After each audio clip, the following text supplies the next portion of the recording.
Hi there, my name's Adam Cantor.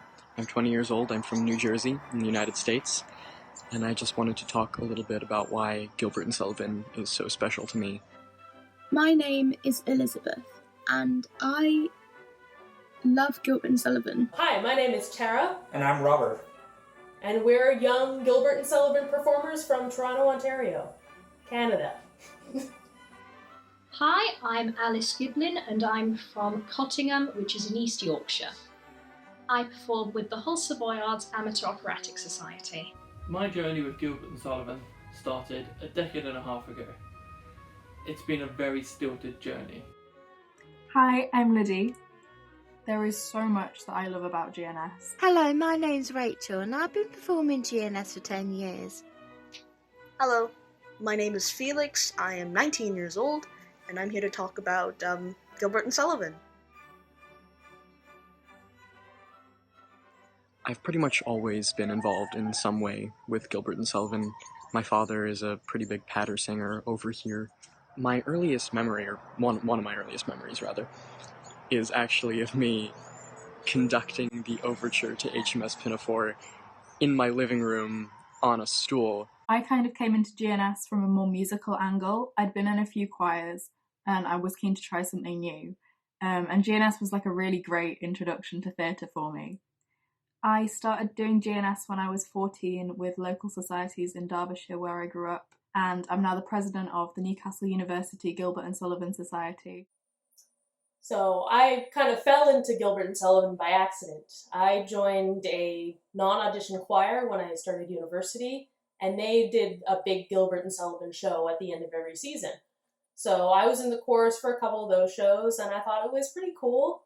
And so I started auditioning for them, and I started getting parts. My parents had a box set of cassettes which had highlights from the D'Oyly Carte recordings from the 50s and 60s. So I grew to just love the orchestral sound, the sounds of the singers, the clear distinguishable voice types, the parts, and the hummable tunes, and just how singable it all was. A few months ago, a director of my firm walked into my office, just having a bit of a wander around, and I sang the opening line of Wandering Minstrel to him, and he said, right, you're going to come to rehearsal with me. I went down to the rehearsal, and I was told, have a listen, see what you feel. By the first break, I'd been measured for my costume, given a dance partner, I'd paid my subs, and I'd been told when the next goodness knows how many rehearsals were. Turns out, best thing I've ever been forced to do. I first got into it when I was old enough to help backstage, and my mum was doing it, so I helped doing the ladies' dresses up, and I could see they were really enjoying it, so I thought it would be fun for me to join in as well. I first got into it when I was about 13 years old, because my dad took out the 1939 Mikado movie with Martin Green as Coco from the library. And I don't know why he did it, but I'm glad he did, because I started watching it. There's a VeggieTales movie that used the Mikado music. That was what attracted me at first, connected to my childhood. And then, as I watched, I thought, this is one of the most convoluted stories I've ever seen in my life. I'm gonna watch this again. And yeah, the Mikado officially got me into Gilbert and Sullivan. I'm glad it did. When I joined my Gilbert and Sullivan Society, I had just finished my GCSEs and needed something to do. And seeing as I went to watch them every year from the age of 6, I figured it was the right choice. For me, I grew up around it. It's been in my family for generations. My great-grandparents were actually some of the ones who founded the Toronto Gilbert and Sullivan Society. When I got old enough to actually be on stage, I decided I would try being on stage just like all the rest of my family, and I loved it, and I just stuck with it from there. I've been a leading lady since 2015, so I did Mabel in The Pirates of Penzance, Rose Maybud Rudigore the following year, Josephine HMS Pinafore, Casilda for the Gondoliers, and now for this year I've just done Julia Jellicoe for the Grand Duke.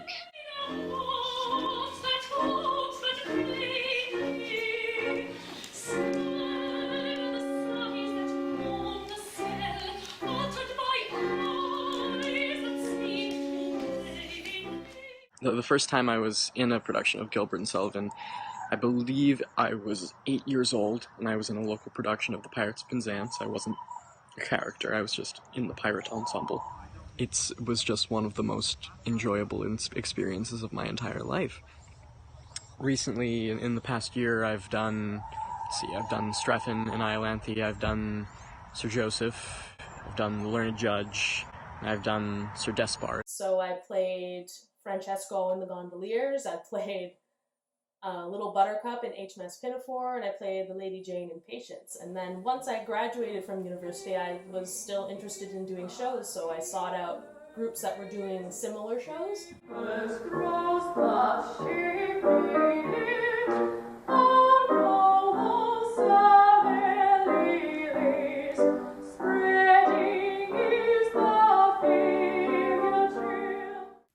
Parts I've done recently are Isabel from Pirates and Fleeta from Iolanthe, and I'm actually doing that part again this year with Stanford GNS.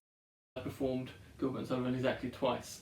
Once, 15 years ago, I sang A Wandering Minstrel from the Mikado as part of a grade exam. And then, essentially, I got press-ganged into joining the cast of the Gondoliers. I've been in choirs, and when I was younger, I was in a couple of musical theatre groups, and also I played the double bass. But this was the first time that I'd ever been on stage singing GNS. I've now been in Patience, The Pirates of Penzance, HMS Pinafore, The Yeoman of the Guard, The Mikado, and Rudigor, and I'm about to do the Gondoliers and Iolanthe this year.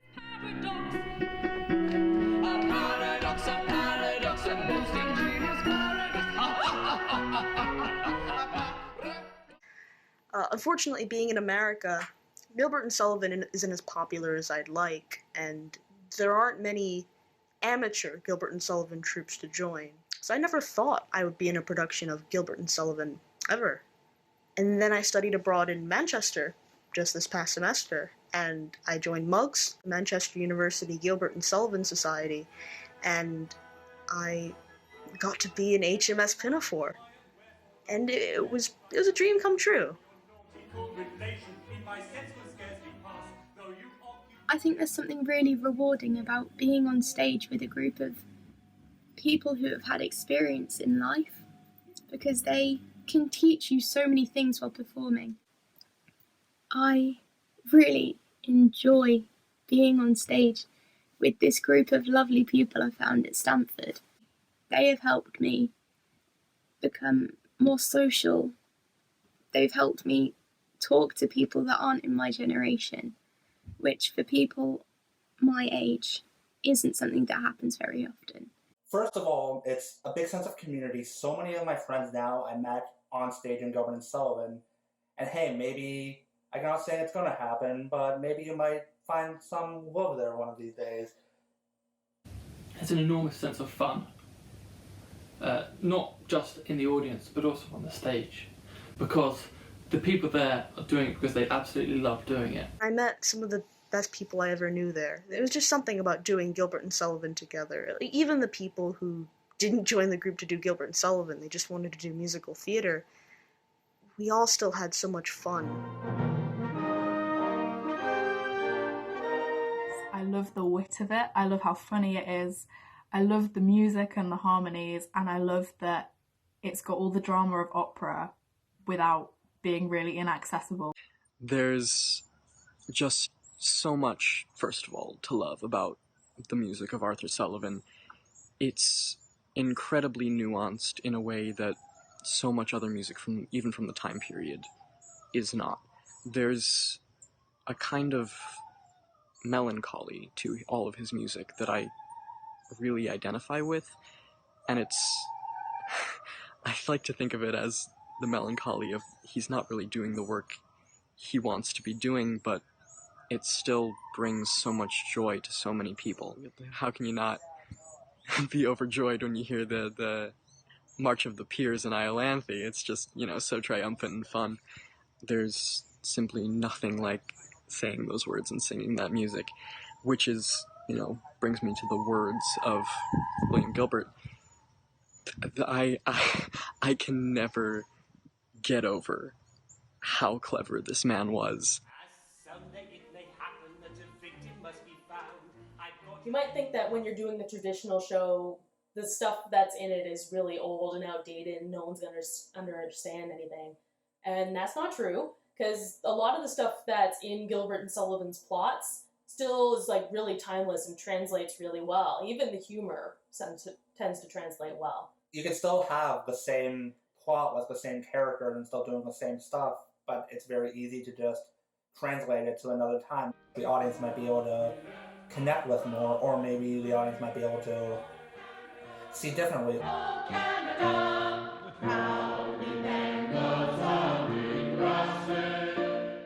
We just finished a production of The Gondoliers that took place in the 1970s, and instead of the king of Barataria, we were looking for the son of the king of rock and roll, so the son of Elvis. Something that really resonates with me today is how relevant GNS still is. Like, it was written 100 years ago, but so many of the jokes still make sense today, and so many of the themes are still valid in today's society. It lends itself to a lot, and it gets translated through the years very easily. Patience is a show that revolves around hero worship and celebrity worship and counterculture and culture. So that's still relevant. The stories are both fantastical and real, because, say, Iolanthe, a classic example, you've got fairyland, immortal beings from Victorian fairy tales, things like Hans Christian Andersen and all that, and they're trying to reform the House of Lords, the government. How topical is government reform today? So many people, even in this modern time, reference Gilbert and Sullivan stuff. A big one is the modern Major General song. It's everywhere and it gets reinvented into everything. Once you perform that once, you'll always recognize it for the rest of your life. And other little places where it's been is How I Met Your Mother is a good one. The Captain is a good reference to Captain Corcoran in HMS Pinafore. Another HMS Pinafore being The Simpsons' Sideshow Bob. You'll be able to sing along with him, singing every song he does on the show. And even in Family Guy, there's some references to even some more obscure ones. They reference it a lot more on Family Guy than you'd expect. I am the very model of a modern Major General. I've information, vegetable, animal, and... GNS is really great for having something for everyone. So even if you're in the chorus, you've still got loads to do. You've still got your own character, and you've still got really fun stuff to be doing on stage. But then there's also a really great variety of parts in GNS. Everyone is there for the love of it, and not just the love of GNS, but the love of singing and the love of putting on a show. I think it's a really good thing for young people to do, because it's different from all other societies that do plays and musicals. And GNS itself can offer young people challenges like playing a more classical form of musical theatre, because as I'm a soprano, I don't find that contemporary musical theatre has much to offer me. Most of the female roles are altos. I'm a musical theatre student, so my college are very good at modern musicals, but they don't do things like Gilbert and Sullivan. So doing this outside of college really has given me the full range of performing that I so desperately wanted. My school recently did a triple billing as a main stage production, and it was Trial by Jury, that's the one in which I was the learned judge, with Minotti's The Telephone and Lin-Manuel Miranda's 21 Chump Street. I was listening to it, and I was also chatting it with my director of theatre, who also loves Gilbert and Sullivan, and we were talking about it, and we remarked on the fact that Lin-Manuel Miranda is an avid fan of things like Gilbert and Sullivan, and he studies the great classics of musical theatre, which are Rodgers and Hammerstein and Gilbert and Sullivan and the like. I think Gilbert and Sullivan is an incredible thing for every performer to do, even just once, because it teaches you a new way of thinking, a new style of performing that you wouldn't have found before. So yeah, we think young people should join Gilbert and Sullivan groups because they give you a lot of things that modern musical theatre doesn't. And also, community theatre is fun. And doing something that is not usually performed or is like a little bit older kind of brings you back to the roots of theatre.